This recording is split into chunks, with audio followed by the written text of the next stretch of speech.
कहा जाता है माता पिता ने जन्म दिया, गुरु ने दिया ज्ञान, सरस्वती माँ ने विद्या दी, कर्म लिखे भगवान। जी हाँ बच्चों, आपके स्क्रीन पर देखिए माँ सरस्वती जी का आगमन हो चुका है। माँ सरस्वती जी से ये कहना है, हे माँ मैं मेहनत करने के लिए बिल्कुल तैयार हूँ, मैं दिन रात मेहनत करूँगा, आप अपना आशीर्वाद मेरे ऊपर बनाए रखिएगा। जय माता दी। आपके स्क्रीन पर लिखा हुआ है कि जिस तरह बूंद बूंद से घड़ा भरता है, उसी तरह रोज थोड़ा थोड़ा पढ़ने से ही सफलता प्राप्त होती है। जी हाँ, कोई भी इंसान अगर आज के समय में आगे बढ़ा है या एक अच्छे पद पर है, तो यही नहीं कि एक ही दिन पढ़कर अच्छा पद पर चला गया हो। वो शुरू से थोड़ा थोड़ा पढ़ा है, तब आज जाकर क्या हुआ है, एक अच्छे पद पर है। इसलिए हम लोग भी आज से ही थोड़ा थोड़ा पढ़ेंगे, ताकि 2024 में जो मैट्रिक एग्जाम पड़ेगा उसमें हम लोग एक अच्छा मार्क्स लाकर अपने समाज में, अपने बिहार में एक नाम रोशन करेंगे अपना। ठीक ना। तो आज से ही हम लोग हम तैयार हो जाएं, कमर कस लें कि हाँ, कि चाहे कुछ भी हो जाए हम 2024 में सफल होकर दिखाएंगे। इसलिए मैं आपके सामने स्क्रीन पर लिखा हूँ, तैयारी जीत की। हम लोग तैयारी किस लिए कर रहे हैं? जीतने के लिए, हारने के लिए नहीं, जीतने के लिए। और मुझे विश्वास है कि हम लोग 2024 में जरूर जीतेंगे। ठीक है ना। आज का क्लास हमारे लिए बहुत ही इम्पोर्टेंट है, और जो मैं आपके सामने प्रश्न लेकर आया हूँ, ठीक ना, ये क्लास 10 के बच्चों के लिए है। और क्लास 10 के बच्चों के लिए इस बात को मैं बता देना चाहूँगा कि जो भी प्रश्न आज मैं आपके बीच लेकर आया हूँ, पिछले कई सालों से लगातार मैट्रिक बोर्ड में ये प्रश्न पूछ रहा है। तो आइए हम लोग स्टार्ट करते हैं।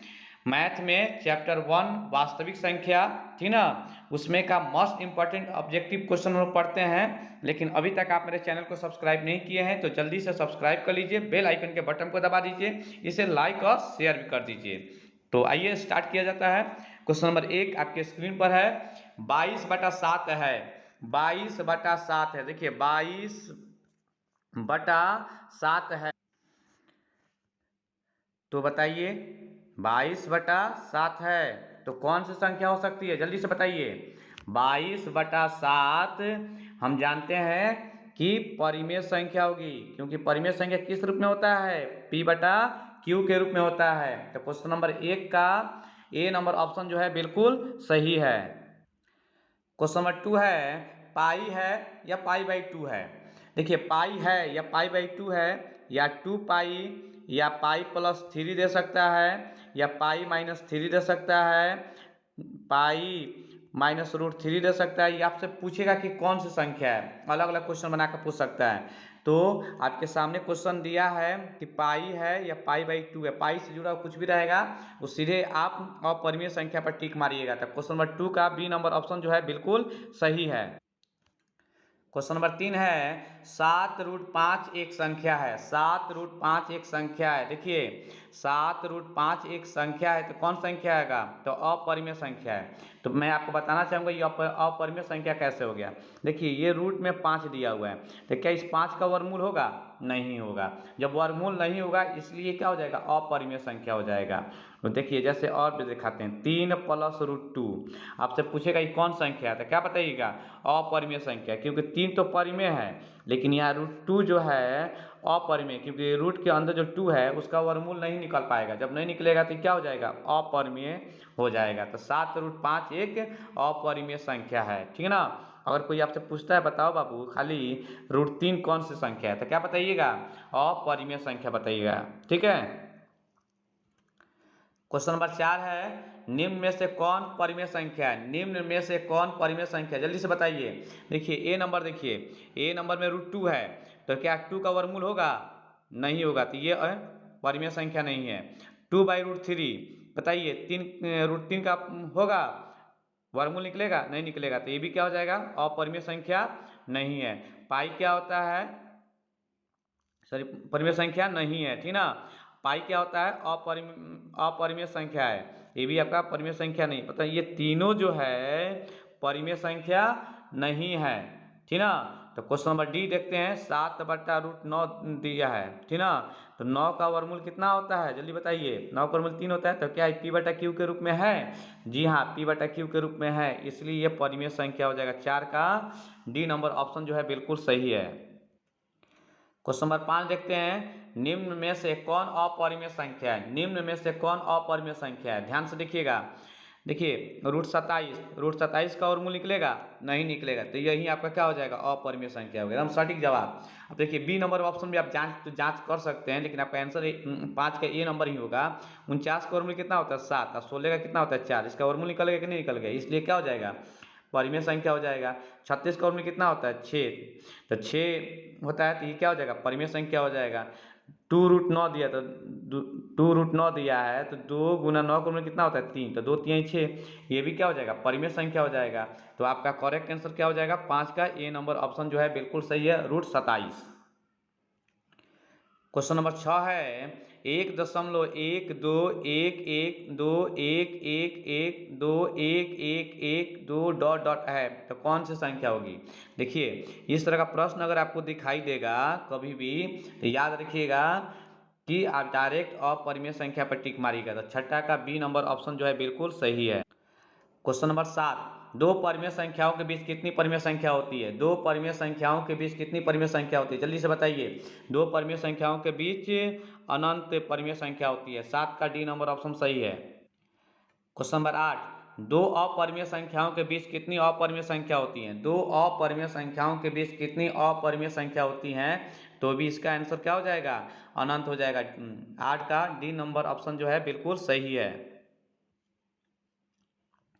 क्वेश्चन नंबर 9 देखते हैं, 1440 में 2 का अधिकतम घात है, मतलब 1440 में 2 का अधिकतम घात पूछ रहा है।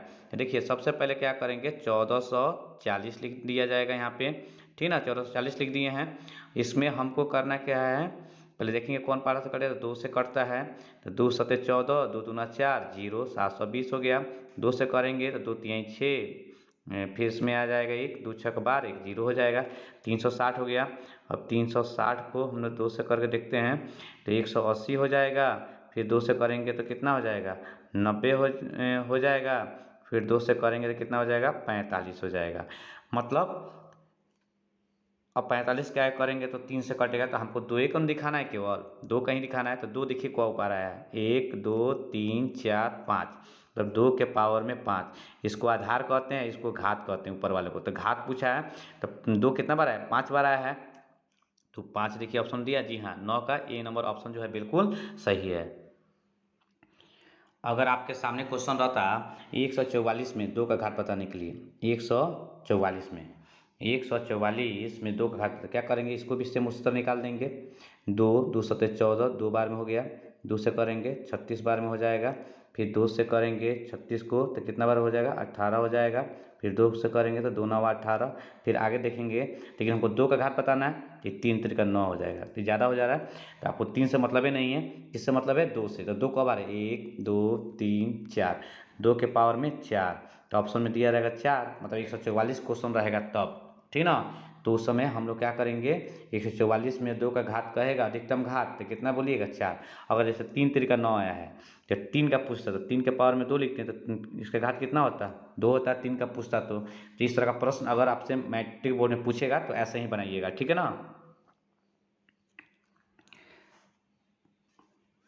क्वेश्चन नंबर 10 आपके सामने है, निम्नलिखित में कौन अभाज्य संख्या है? देखिए सबसे पहले जानिए कि अभाज्य संख्या किसे कहते हैं। अभाज्य संख्या उसे कहते हैं जो सिर्फ खुद के पारा से कटता हो। जैसे मान लेते हैं 6, बताइए कि कौन कौन पारा से कटता है। तो 6 जो है 2 के भी पारा से कटता है और 3 के भी पारा से कटता है, तो ये अभाज्य संख्या नहीं है, ठीक ना। ये हो गया भाज्य संख्या हो जाएगा, ठीक ना, ये अभाज्य संख्या नहीं है।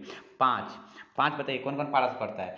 5 जो है केवल खुद के पारा से कटता है, इसलिए क्या हो जाएगा, अभाज्य संख्या होता है। तो याद रखिएगा, अभाज्य संख्या कोई पूछेगा कौन किससे कहते हैं, तो बोलिएगा कि अभाज्य संख्या उसे कहते हैं जो खुद के पारा से कटता हो। तो देखिए इसमें 10 में ऑप्शन में 14 दिया, तो 14 किसी और के भी पारा से कट जाता है। 13 जो है किसी भी पारा से नहीं कटता है, मतलब खुद के पारा से कटता है, तो यही आपका क्या हो जाएगा, आंसर हो जाएगा। 10 का बी नंबर ऑप्शन बिल्कुल सही है। क्वेश्चन नंबर 11 है, दो क्रमिक सम संख्याओं का एचसीएफ क्या होगा। देखिए, दो क्रमिक, क्रमिक का मतलब होता है लगातार, सम का मतलब होता है, सम का डिफिनीशन होता है, परिभाषा होता है जो दो के पहाड़ा से कट जाए, ठीक ना, जो दो के पहाड़ा से आ रहा हो, ठीक ना। तो 2, 4, 6, 8, 10 सब क्या होता है, सम संख्या है। तो सम संख्या का एचसीएफ आप लगातार लिखना है। तो मान लेते हैं 2 लिखते हैं और 4 लिख लेते हैं। तो 2, 4 का हम निकालते हैं, 2 एकम 2, फिर 2 दूना 4, 2 एकम 2। दोनों में देखिए क्या क्या कॉमन हो रहा है, तो 2 कॉमन हो रहा है, फिर क्या कॉमन हो रहा है, 1 हो रहा है, तो 1 लिख दिए, 2 एकम 2। तो बताइए तो इसका एचसीएफ क्या निकला है हम लोग का, 2 निकला है ना। तो 11 का कौन सा ऑप्शन सही है बताइए, सी नंबर ऑप्शन जो है बिल्कुल सही है, 2। मान लेते हैं अगर आपके सामने रहता 4 और 6 रहता, तो सेम 4 6 का निकालते हैं, 2 दूना 4, फिर 2 एकम 2, उससे 2 3 6। तो क्या कॉमन होता है, 2 ही आ रहा है। तो 2 मेरा क्या हो जाता है बताइए, 2 मेरा क्या होता है, यही मेरा एचसीएफ हो जाता। तो कोई पूछेगा कि दो क्रमिक सम संख्याओं का एचसीएफ कितना होता है, तो आप क्या बताइएगा, जल्दी बताइए, क्या बताइएगा कि 2 होता है। याद रख लीजिएगा, दो क्रमिक सम संख्याओं का एचसीएफ 2 होता है। क्वेश्चन नंबर 12 है, दो क्रमिक अभाज्य संख्याओं का एचसीएफ क्या होगा। दो क्रमिक अभाज्य संख्या, देखिए फिर अभाज्य संख्या आ गया। तो अभाज्य संख्या जस्ट यही पता है कि खुद के पहाड़ा से कटता हो, तो अभाज्य संख्या। तो कोई दो लगातार अभाज्य संख्या लिखिए, मान लेते हैं 2 लिख लेते हैं और 3 लिखते हैं। तो 2 एकम 2, 3 एकम हो गया। तो ये एक दोनों में आ रहा है कि नहीं आ रहा है, ये बताइए तो, ये दोनों में एक आ रहा है, तो ये क्या हो जाएगा। तो कोई पूछेगा दो क्रमिक अभाज्य संख्याओं का एचसीएफ क्या होगा, तो 1 होगा। तो 1 कॉमन हो रहा है, तो 1 आपका क्या हो जाएगा, एचसीएफ नहीं हो जाएगा। मान लेते हैं 11 और 13 लेते हैं, तो 11 13 का देखते हैं, 13 एकम 13, 11 का निकालें तो 11 एकम 11, दोनों में क्या कॉमन हो रहा है, 1 हो रहा है ना। तो यहीं 1 क्या हो जाएगा, एचसीएफ हो जाएगा। तो कोई पूछेगा दो क्रमिक अभाज्य संख्या का एचसीएफ कितना होता है, तो क्या बताइएगा, 1 होता है। तो 12 का डी नंबर ऑप्शन जो है बिल्कुल सही है। क्वेश्चन नंबर 13 है, दो क्रमिक प्राकृत संख्याओं का एचसीएफ क्या होगा। तो देखिए प्राकृत संख्या 1 2 3 4 5 6 7 8 को क्या कहते हैं, प्राकृत संख्या कहते हैं। तो क्रमिक कहते हैं, क्रमिक मतलब लगातार, कोई दो संख्या ले लीजिए, जैसे मान लेते हैं 4 5 लेते हैं। तो 4 का निकालते हैं, 2 दूना 4, 2 एकम 2, 5 के लेते हैं, 5 एकम 5, दोनों में क्या मिला बताइए तो, 5 एकम 5 हुआ था, दोनों में क्या मिल रहा है, 1 मिल रहा है कि नहीं मिल रहा है, दोनों में 1 मिल रहा है। तो इसका मतलब हुआ है कि दो क्रमिक प्राकृत संख्या का एचसीएफ जो होगा 1 होगा, मतलब 13 का ए नंबर ऑप्शन जो है बिल्कुल सही है। क्वेश्चन नंबर 14 है, सबसे छोटी अभाज्य संख्या है, बताइए सबसे छोटी अभाज्य संख्या क्या होता है। तो अभाज्य संख्या किससे कहते हैं, जो खुद के पहाड़ा से करता हो। तो 1 के बाद 2 आता है, तो 2 आपका क्या हो जाएगा, सबसे छोटी अभाज्य संख्या हो जाएगा। तो 14 का बी नंबर ऑप्शन जो है बिल्कुल सही है। याद रखिएगा 14 का बी नंबर, सबसे छोटी अभाज्य संख्या क्या हो जाएगा, 2 हो जाएगा। दो अंकों की सबसे छोटी अभाज्य संख्या बताना है, 2 अंक की बता रहा है। तो 2 अंक में अब बताइए 2 अंक कहाँ शुरुआत होता है, 10 से होता है और कहाँ तक जाता है, 99 तक जाता है। ध्यान सुनिएगा, तो 2 अंकों की सबसे छोटी संख्या, तो 2 अंकों की सबसे छोटी छोटी संख्या इधर से बढ़ेगा, तो 11। तो 11 क्या होता है, अभाज्य संख्या है, हाँ। तो 11 जो हो जाएगा सबसे छोटी संख्या हो जाएगी किसका, 2 अंक का, ठीक ना। 2 अंक का पूछेगा तो क्या हो जाएगा, सबसे छोटी संख्या हो जाएगा क्या, 11। तो 15 का सी नंबर ऑप्शन जो है बिल्कुल सही जवाब है। आपसे एक प्रश्न है, कमेंट में जरूर बताइएगा, 3 अंकों की सबसे छोटी अभाज्य संख्या। तो बताइए 3 अंक कहाँ शुरुआत होता है, जल्दी से बताइए तो, 100 से और कहाँ तक जाता है, 999। अब इसके बीच में आप खोज लीजिएगा, ये आपके हाथ में मैं छोड़ दिया हूँ, ठीक ना। इसमें बताइएगा कौन सी सबसे छोटी संख्या है, किस कौन अभाज्य संख्या। 15 का आपका आंसर है सी नंबर। फिर क्वेश्चन है आपके सामने, 2 अंकों की सबसे बड़ी अभाज्य संख्या है, क्वेश्चन नंबर 16।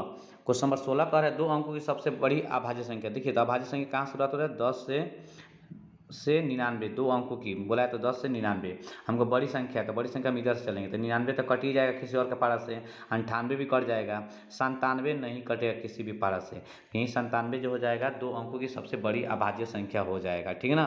तो 16 का डी नंबर ऑप्शन जो है बिल्कुल सही है बच्चों। आप लोग ध्यान से पढ़ते रहिए, इसे लाइक और शेयर कीजिए और अपने व्हाट्सएप ग्रुप में जितने भी फ्रेंड हैं सबके पास शेयर करते रहिए, ठीक है ना। क्वेश्चन नंबर 17 कह रहा है, निम्न में सबसे छोटी भाज्य संख्या है। तो पहले सबसे पहले जानिए भाज्य संख्या क्या होता है। भाज्य संख्या उससे कहते हैं जो खुद के पारा से कटेगा ही, साथ साथ किसी और के भी पारा से कटेगा। तो सबसे छोटी भाज्य संख्या होता है, क्या हो जाएगा, 4 हो जाएगा। कोई पूछेगा सबसे छोटी भाज्य संख्या क्या है, तो क्या होगा, 4 होगा।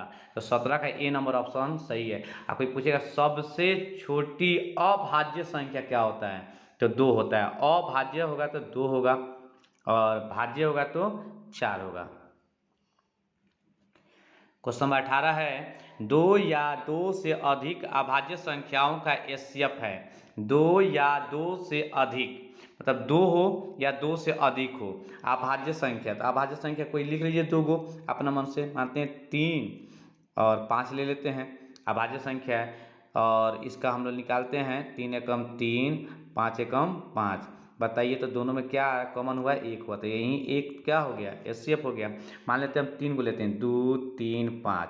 2 का भी निकालेंगे तो 2 एकम 2 होगा। 3 का भी निकालेंगे 3 एकम होगा। 5 का निकालेंगे तो 5 एकम 5 होगा। 3 अंक का भी 2 से अधिक संख्या भी लेकर रखी है तो उसका भी एचसीएफ कितना है, 1 ही आया। 2 अंक का भी लिए थे तभी उसका भी एचसीएफ कितना है, 1 ही आया। तो 18 का बी नंबर ऑप्शन जो है बिल्कुल सही है। क्वेश्चन नंबर 19 है 25/100 का दशमलव प्रसार होता है। 25/100 का दशमलव प्रसार होता है, जल्दी से बताइए इसका आंसर क्या होगा। 25/100 का दशमलव प्रसार, तो क्या कीजिएगा 100 में 100 से क्या कीजिएगा 25 से भाग कीजिएगा। तो भाग लगेगा, नहीं लगेगा तो दशमलव लगा देंगे। तो दशमलव की यहाँ 0 उतार लिए। 100 दूना 200 0 5 कट जाएगा फिर 0 उतर जाएगा, ठीक ना। अब देखेंगे इसमें, ठीक ना। 100 का पारा पढ़ेंगे 5 बार में कट जाएगा। 100 पचे 500, ठीक ना, कट गया। देखिए तो सब कट जाएगा। अब देखिए 0.25 0.25 कौन सा ऑप्शन में दिया हुआ है, तो सी नंबर ऑप्शन में दिया है 0.25। 19 का सी नंबर ऑप्शन बिल्कुल सही है। 6/15 का दशमलव प्रसार है क्वेश्चन नंबर 20। क्वेश्चन नंबर 20 है 6/15 का दशमलव प्रसार है। देखिए जो भी क्वेश्चन दिया रहेगा सबसे पहले उसको उतार लीजिएगा। उतारने के बाद उसको देखिएगा पहले किसी टेबल से कट रहा है कि नहीं कट रहा है। कट रहा है तो काट दीजिएगा, नहीं कटेगा तो छोड़ दीजिएगा। 6/15 पहले काटिए, पहले 3 दूना 6 3 पचे 15। तो हम काटें तो 2/5 हुआ। अब क्या करना है, काट दिए हैं तो नीचे वाला का देखिएगा। नीचे वाला का क्या कीजिएगा, एलसीएम निकालिएगा, ठीक ना। उसमें देखिएगा कि नीचे वाला का एलसीएम निकालने के बाद या नहीं निकलता है भैया तभी नीचे देखिएगा कि केवल 5 है या केवल 2 है या 2 और 5 दोनों दिखाई दे रहा है। मतलब 2 और 5 अगर दोनों दिखाई देगा या खाली 2 रहेगा या खाली 5 रहेगा, मतलब हर में नीचे खाली अगर 5 दिखाई देगा खाली 2 दिखाई देगा या 2 और 5 अगर दोनों रहता है तो समझिएगा वो शांत होगा। तो शांत का तरीका समझ में आ गया। सबसे पहले क्या दिया रहेगा, क्वेश्चन दिया रहेगा तो उसको काटिएगा। अगर नहीं कटने वाला हो तो नीचे वाला का एलसीएम निकाल कर देख लीजिएगा कि उसमें केवल 5 आ रहा है कि नहीं आ रहा है। अगर केवल उसमें 2 आ रहा है कि नहीं आ रहा है या 2 और 5 दोनों आ रहा है। अगर ये अगर 3 कंडीशन को अगर हो रहा है 5 5 आ रहा है 2 2 आ रहा है और 2 और 5 दोनों आ रहा है तो समझिएगा वो शांत हो जाएगा। तो 20 का ए नंबर ऑप्शन जो है बिल्कुल सही है। क्वेश्चन नंबर 18 देखिए वैसा ही क्वेश्चन फिर मिल गया हम लोग को। 17/8 का दशमलव प्रसार है। क्वेश्चन नंबर 21 है 17/8 का दशमलव प्रसार है। बताइए क्या होगा। सबसे पहले मैंने बोला था क्वेश्चन उतार लीजिएगा। क्या ये कटेगा, नहीं कटेगा। अब नहीं कटेगा तो हर का क्या करेंगे, हम लोग एलसीएम निकालते हैं। 2 चौका 8 2 दूना 4। बताइए खाली इसमें क्या आया है, 2 एन आया है। तो अभी जस्टिन बताएं खाली या तो खाली 2 आ जाए और नहीं तो खाली अगर नीचे खाली 5 रहता तो अभी क्या हो जाता, शांत हो जाता। और 2 और 5 अगर दोनों रहेगा तभी क्या हो जाएगा, शांति होगा। तो 21 का ए नंबर ऑप्शन जो है बिल्कुल सही है। क्वेश्चन नंबर 22 कह रहा है यदि दो संख्याओं का एचसीएफ 12 है और एलसीएम 20 है तो संख्याओं का गुणनफल क्या होगा। दो संख्याओं का एचसीएफ 12 और एलसीएम 12 दे दिया है तो संख्याओं का गुणनफल क्या, तो संख्याओं का गुणनफल बराबर होता है एचसीएफ गुना एलसीएम, ठीक ना। तो एचसीएफ का मान 12 दे दिया है, एलसीएम का मान 20 दे दिया है। दोनों में गुना कराते हैं। 20 12 में गुना करेंगे 20 तो 200 20 दूना 40 240। देखिए ऑप्शन में 240 कहीं दिया हुआ है, जी हाँ बी नंबर ऑप्शन सही है। 22 का बी नंबर ऑप्शन जो है बिल्कुल सही है। क्वेश्चन नंबर 23 यूक्लिड विभाजन एल्गोरिथम की विधि को क्या कहते हैं। याद रखिएगा यूक्लिड विभाजन एल्गोरिथम की विधि को कलन विधि भी कहा जाता है। याद रखिएगा इस बात को, कलन विधि कहा जाता है किसको, यूक्लिड विभाजन एल्गोरिथम को। क्वेश्चन नंबर 24 है, परिमेय और अपरिमेय संख्याओं का गुणनफल होता है। परिमेय और अपरिमेय संख्या, मान लेते हैं कोई परिमेय संख्या लिख लिए 2 और कोई अपरिमेय संख्या लिख रहे हैं, मान लेते हैं √5। दोनों को गुना कराएंगे तो 2√5। तो इसका रिजल्ट कैसा आ रहा है, ये कौन सी संख्या है, तो ये अपरिमेय संख्या है। तो 24 का ए नंबर ऑप्शन जो है बिल्कुल सही है। 24 का ए नंबर ऑप्शन जो है बिल्कुल सही है। क्वेश्चन नंबर 25, कोई यह आपसे पूछता है कि वास्तविक संख्या मूल रूप से कितनी प्रकार की होती हैं, मतलब वास्तविक संख्या कितने प्रकार के होते हैं बताइए। तो वास्तविक संख्या 2 प्रकार के होते हैं।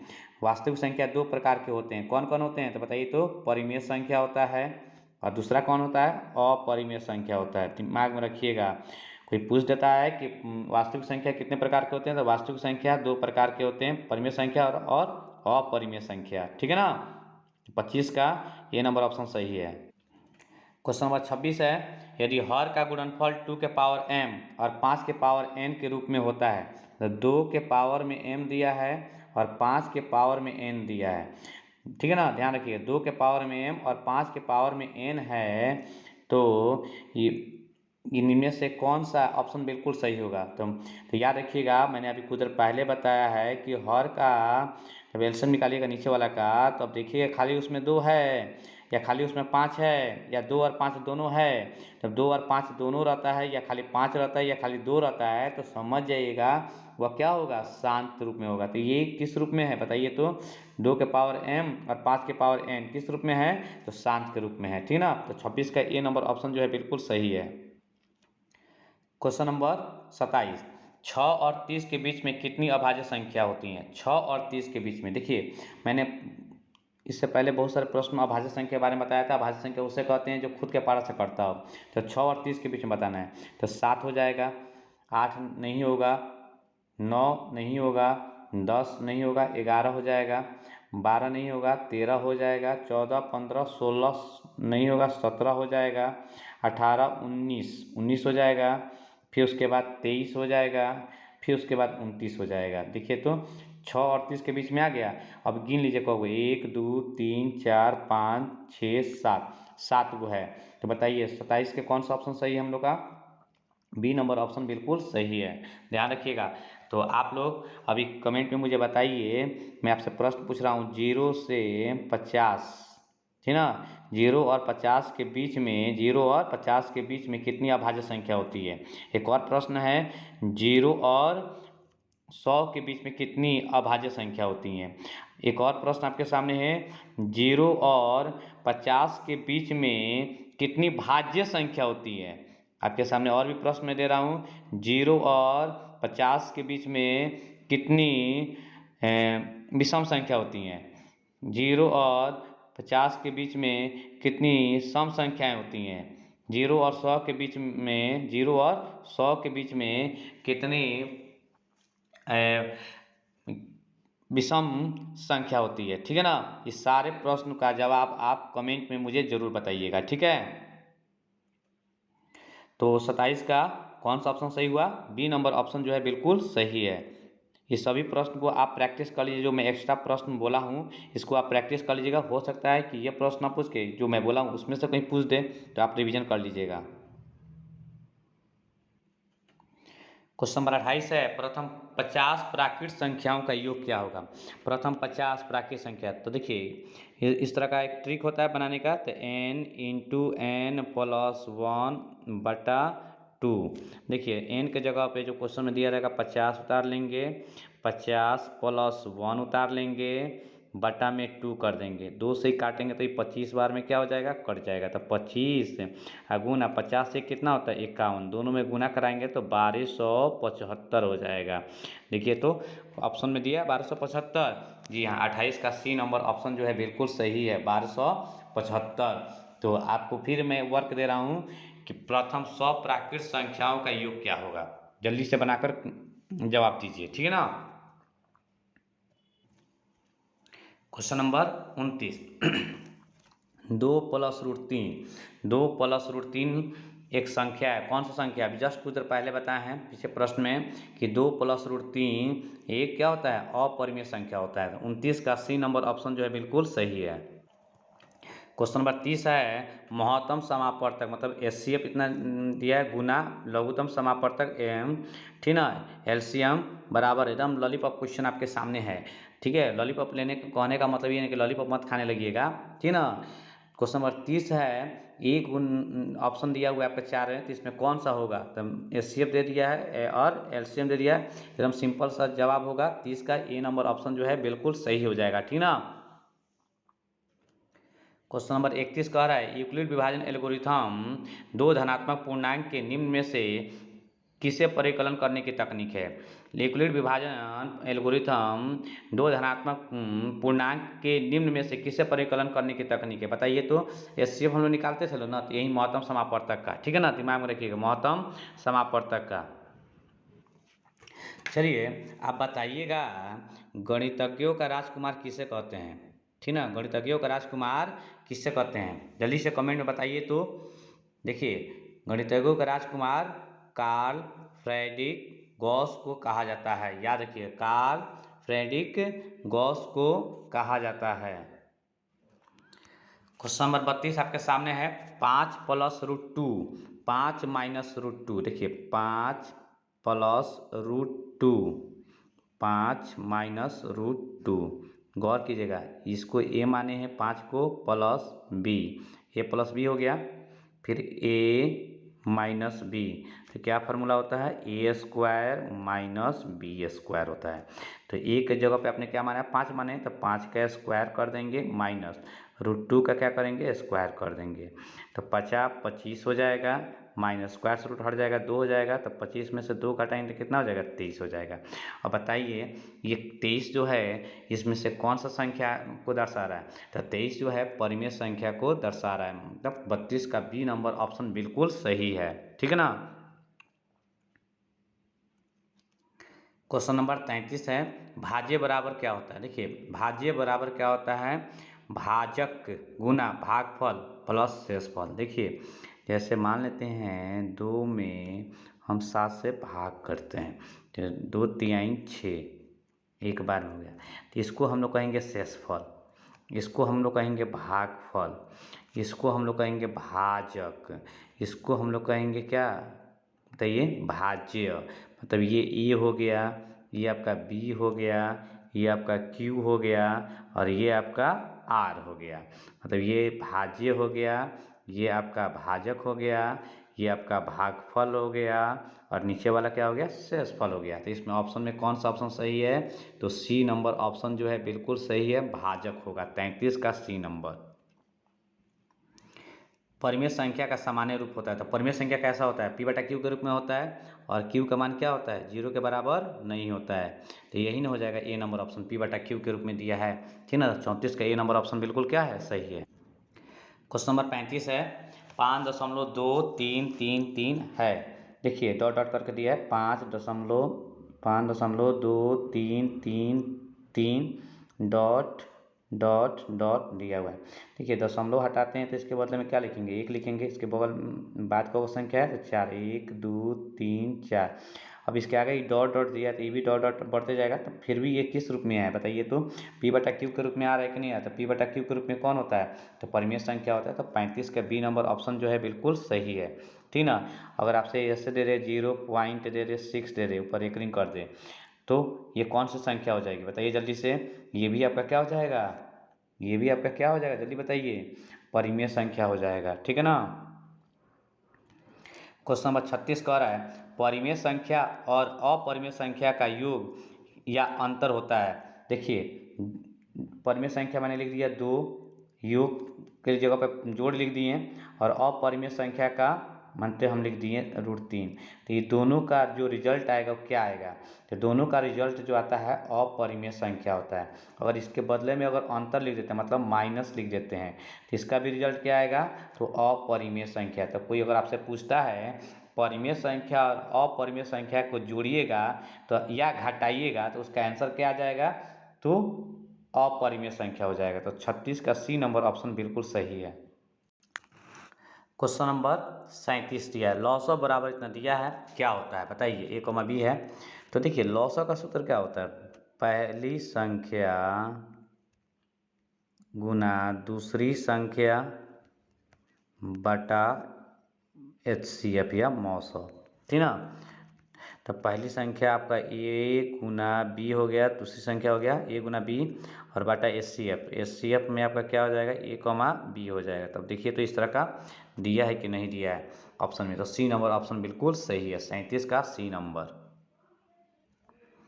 क्वेश्चन नंबर 38 है आपके सामने, 0.555, देखिए डॉट डॉट कर दिया, 0.555 डॉट डॉट को हम लोग ऐसे भी लिख सकते हैं 0.5 के ऊपर एक रिंग। तो कह रहा है कि सबसे पहले तो ये तो कौन संख्या है, ये तो परिमेय संख्या है, लेकिन परिमेय संख्या यहाँ पर जांचना नहीं है, हमें बना के बताना मान इसका कितना होगा, ठीक है ना। तो देखिए इस तरह का प्रश्न को कैसे बनाते हैं, तो सबसे पहले ट्रिक के माध्यम से बता रहे हैं कि टोटल संख्या को पहले लिख दीजिएगा, तो 0.5 है वो लिख दीजिए, ठीक ना, माइनस लगा दीजिएगा। अब करना क्या है कि देखिएगा कि रेकरिंग को छोड़कर कितना संख्या बच रहा है, तो रेकरिंग को छोड़कर सिर्फ 0 है तो 0 लिख देंगे बटा में।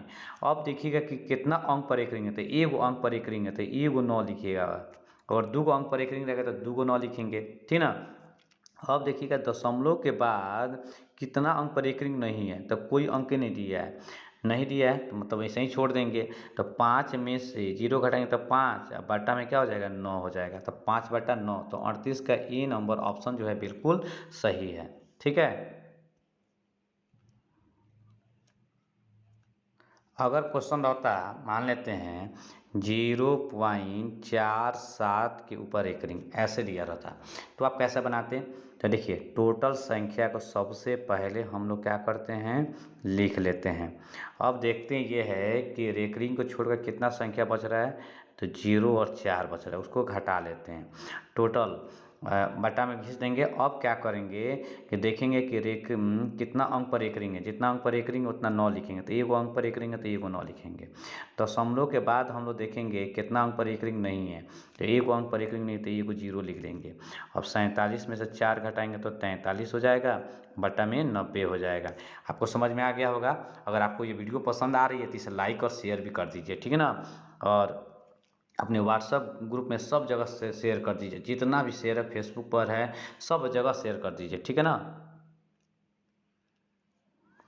क्वेश्चन नंबर 39 है, कह रहा है यदि ए और बी अभाज्य संख्या है तो लौसा ए बी होगा। देखिए मान लेते हैं ए को हम मान लेते हैं 2 मान लेते हैं, ए को क्या मान लेते हैं 2 मान लेते हैं, 2 मान लिए, बी को क्या मान लेते हैं 3 मान लेते हैं, अभाज्य संख्या हो गया 2 और 3। अब इसका हम लोग क्या करते हैं लॉसन निकालते हैं, तो 2 और 3 का लॉसन निकलेगा, किसी पारा में आएगा नहीं आएगा, तो ये क्या करते हैं हम लोग गुना कर लेते हैं, तो 2 3 कितना होता है 6 होता है, मतलब गुना किए हैं ना, मतलब ए बी। तो इसका ऑप्शन क्या हो सकता है 39 का कौन सा ऑप्शन सही होगा, तो सी नंबर ऑप्शन जो है बिल्कुल सही है। क्वेश्चन नंबर 40 है आपके सामने, 2 लगातार संख्याओं का महत्तम समापवर्तक होगा, मतलब एचसीएफ, ठीक ना। तो 2 लगातार कोई संख्या ले लीजिए, मान लेते हैं हम लेते हैं 4 लेते हैं और 5 लेते हैं, 2 लगातार संख्या ले लिए। अब इसमें 2 दूना 4, 2 एकम 2 हो गया, 5 का निकालते हैं 5 एकम 5, दोनों में क्या कॉमन हो रहा है 1 हो रहा है, तो यही एक क्या है आपका महत्तम समापवर्तक है, मतलब एचसीएफ है, मौसा है। तो 40 का डी नंबर ऑप्शन जो है बिल्कुल सही है। क्वेश्चन नंबर 41 है, 15/42 का सरलतम रूप है, 15/42 का सरलतम रूप बताइए जल्दी से कौन सा होगा।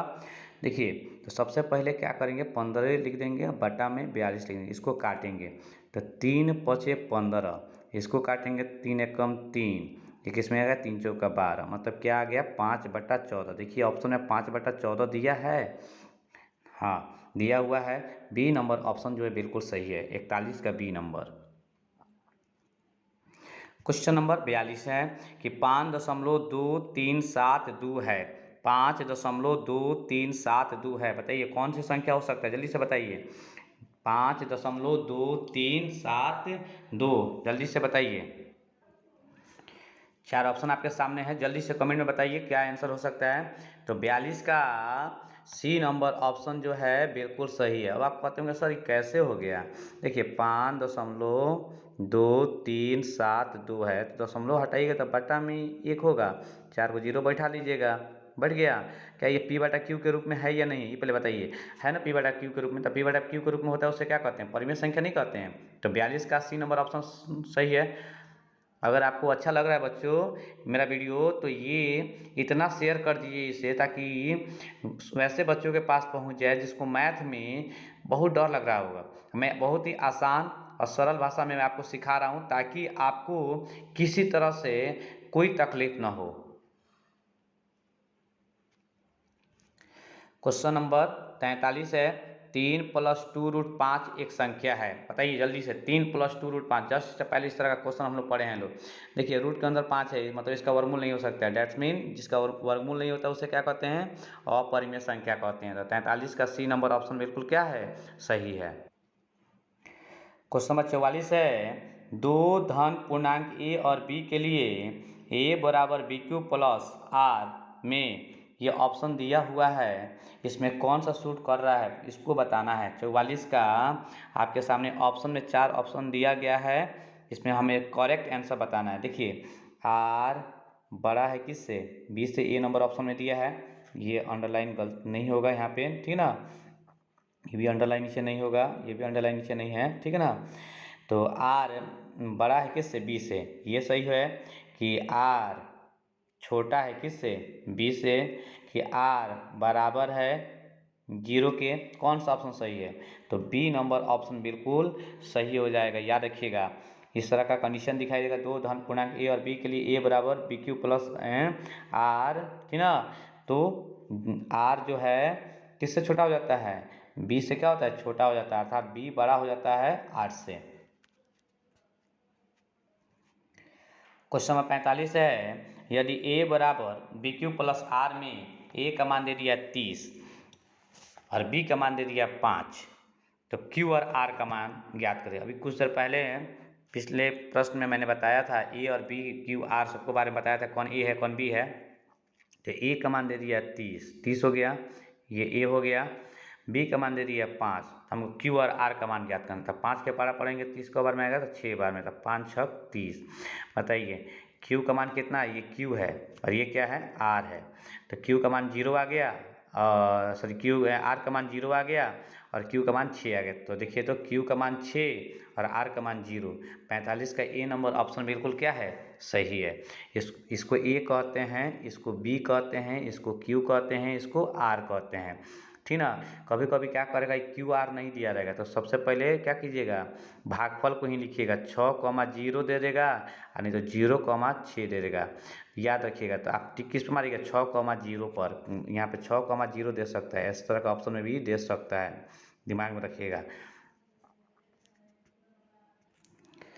क्वेश्चन नंबर 46 दिया है, किसी संख्या 200 में किस संख्या से भाग देने पर भागफल 15 और शेषफल 5 बचेगा। देखिए हम पढ़े हैं लोग, भाज्य बराबर होता है, क्या होता है, भाजक गुना भागफल प्लस शेषफल होता है, क्या होता है, शेषफल। तो भाजक का मान कितना, देखिए सबसे पहले देखिए क्या कह दिया है, 200 में किस संख्या से भाग देने पर, 200 में किस संख्या से, तो 200 यहाँ उतार देते हैं, भाज्य हो गया 200। भाजक का मान नहीं दिया है तो भाजक को मैं ऐसे ही उतार लेता हूँ, ठीक ना। गुना भागफल कितना दिया है, 15 दे दिया है, आप प्लस शेषफल कितना दिया है, 5 दिया है। तो ये प्लस में इधर भेजेंगे कच्ची में हो जाएगा, माइनस में हो जाएगा। तो 200 में से 5 को घटा लेंगे, ठीक ना, बराबर क्या बचेगा, भाजक गुना 15, ठीक ना। अब 200 में से 5 घटाएंगे तो क्या बचेगा, 195, यही ना बचेगा। और बराबर में क्या बचेगा, भाजक गुना 15। समझ में आ रहा होगा या नहीं आ रहा है तो कमेंट में बताइए, भाजक गुना 15, ठीक है। अब इधर जो है आपका गुना में है 15, इधर आएगा तो कच्ची में हो जाएगा, डिवाइड में हो जाएगा, तो 195/15 हो जाएगा और इधर क्या हो जाएगा, भाजक हो जाएगा, ठीक ना। अब इसको भाग कर लीजिए, ठीक ना, किस पारा से कट जा रहा है, 15 एकम 15, 15 एकम 15, 4 इसमें आ जाएगा, ठीक ना। तो 15 तिया 45, 13 बार में कट जा रहा है। तो 46 का कौन सा ऑप्शन सही लग रहा है? तो सी नंबर ऑप्शन आपका सही है। आपको समझ में अगर आया है तो कमेंट में ज़रूर मुझे बताइएगा। क्वेश्चन नंबर 47 है कि 196 के अभाज्य गुणनखंड के घातों का योगफल है। देखिए घात का योगफल बताना है। तो सबसे पहले हम लोग क्या करेंगे, 196 का एलसीएम निकालते हैं, 2 के पारा से करेंगे, 2 9 18, एक इसमें आ जाएगा, एक किस में आएगा, इसमें आ गया। तो कितना हो जाएगा इसमें, 2 8 16 हो जाएगा। फिर 2 से करेंगे तो 49 बार में हो जाएगा। 49 कैसे से कटेगा, 7 सत्ते 49 हो जाएगा। तो क्या क्या है, 2 गुना 2 गुना 7 गुना 7 है। तो 2 के पावर में 2 हो जाएगा और 7 के पावर में 2 हो जाएगा। तो घात बोला है, तो घात ऊपर वाले को कहते हैं, इसको घात कहते हैं। तो इसको क्या करना है, जोड़ना है। योगफल का मतलब क्या होता है, जोड़ना। तो 2 + 2 जोड़ेंगे तो क्या हो जाएगा, 4। हो सकता है यहाँ गुणनफल दे दें तो यहाँ 2 गुना 2 लिख देंगे। हो सकता है यहाँ पे अंतर बोल देते हैं, इसमें घटा लेंगे, ठीक ना। तो 2 दूना 4। बताइए 196 का अभाज्य गुणनखंड के घातों का योगफल का आंसर कितना आया है, 47 का सी नंबर ऑप्शन बिल्कुल सही है, ठीक ना। क्वेश्चन नंबर 48 आपके सामने है। कह रहा है 387/405 का सरलतम रूप में बताना है। देखिए उससे को ही क्वेश्चन है। तो 387/405 इसको काटिए, ठीक ना। किस पारा से कट जाएगा जल्दी से बताइए। तो ये 3 के पारा से कट जाएगा, 3 एकम 3, 3 दूना 6, 2 इसमें, 3 9 27। फिर इसको काटिए 3 के पारा से, 3 एकम 3, एक इसमें आ जाएगा, 3 त्रिका 9, 3 पछे 15। फिर इसको काटिए, 3 चौका 12 और 3 त्रिका 9। इसमें देखिए 3 चौका 12, एक इसमें जाएगा, 3 पछे 15, मतलब 43/45। बताइए तो कौन सा ऑप्शन आपका बिल्कुल सही लग रहा है। तो 48 का ए नंबर ऑप्शन जो है बिल्कुल सही है, 43/45। देखिए यहीं जो हम लोग आंसर क्या हो जाएगा, सही हो जाएगा। 48 का ए नंबर ऑप्शन बिल्कुल सही हो जाएगा। क्वेश्चन नंबर 49 आपके सामने है। निम्नलिखित में कौन अपरिमेय संख्या है? ध्यान दीजिएगा, निम्नलिखित में कौन अपरिमेय संख्या है। देखिए ये आपका परिमेय हो जाएगा, ये भी आपका परिमेय हो जाएगा, ये भी आपका परिमेय हो जाएगा। ये तीनों आपका क्या हो जाएगा, परिमेय संख्या हो जाएगा। लेकिन आपका सही आंसर क्या होगा, ठीक ना। आपका सही आंसर क्या है कि हमको अपरिमेय बताना है। तो यही सी नंबर ऑप्शन जो है बिल्कुल सही हो जाएगा। ये आपका क्या हो जाएगा, अपरिमेय संख्या हो जाएगा। 49 का सी नंबर ऑप्शन बिल्कुल सही हो, चुकी इससे पहले प्रश्न मैंने आपको बताया इस टाइप का क्वेश्चन अगर आपको दिखाई देगा तो क्या हो जाएगा, अपरिमेय संख्या। ये सब परिमेय है, ये भी परिमेय है, ये भी परिमेय है, सब परिमेय है, ठीक ना। लेकिन ये सी नंबर ऑप्शन जो है अपरिमेय है। तो 49 का सी नंबर ऑप्शन बिल्कुल सही है। क्वेश्चन नंबर 50 है आपके सामने। एक बहुत ही प्यारा फोटो बना है। आप ऐसे ही हंसते रहिए, मुस्कुराते रहिए, मस्त रहिए, पढ़ते रहिए और अपने सपनों को पूरा करते रहिए। ये हम लोग का शुभकामनाएं हैं आप लोगों के प्रति। क्वेश्चन नंबर 50 है, निम्न में कौन विजातीय है? मतलब विजातीय का मतलब होता है कौन इससे अलग है। तो देखिए गौर से, 22/7 ये तो परिमेय संख्या है, ठीक ना, ये भी देख लिए। 7/19 ये भी आपका कौन संख्या है, परिमेय संख्या है। √16, 16 का वर्गमूल करेंगे तो 4 हो जाएगा, तो ये भी आपका परिमेय संख्या है। मतलब ये तीनों के तीनों क्या है, परिमेय संख्या है। लेकिन √5 जो है अपरिमेय संख्या। तो इसमें अलग कौन हो रहा है, तो √5 न हो रहा है। तो यही आपका क्या है, अपरिमेय संख्या है। इस तरह हम लोगों ने 50 क्वेश्चन को कंप्लीट रिवीजन किए और आप लोग का काम है कि 50 क्वेश्चन को बार बार रिवीजन करते रहिएगा, प्रैक्टिस करते रहिएगा, प्रैक्टिस मत छोड़िएगा। जिस प्रकार देखिएगा कोई भी बैट्समैन खेलने जाता है फील्ड में तो उससे पहले प्रैक्टिस किया रहता है, तब जाकर फील्ड में चौका छक्का मारता है, ठीक ना। तो ये मत सोचिएगा कि हम डायरेक्ट बॉर्डर पर लड़ने चले जाएं, एग्जाम देने चले तब वहाँ पे बनाएं, तो वहाँ पे गलतियाँ हो जाएंगी। इसलिए आप लोग प्रैक्टिस पहले से करते रहिएगा, ठीक है ना। तो आपको ये वीडियो कैसा लगा? अगर आपको ये वीडियो अच्छा लगा है तो लाइक कर दीजिए, शेयर कर दीजिए और आप अभी तक हमारे चैनल को सब्सक्राइब नहीं किए हैं तो जल्दी से इसे सब्सक्राइब कर लीजिए और बेल आइकन के बटन को दबा दीजिएगा, ठीक है ना, ताकि कोई भी वीडियो ऐसा होगा तो मैं आपके पास सीधे भेज सकूं, ठीक है। तो फिर आगे के वीडियो में हम लोग मिलते हैं। तब तक लिए धन्यवाद। जय हिंद, जय भारत।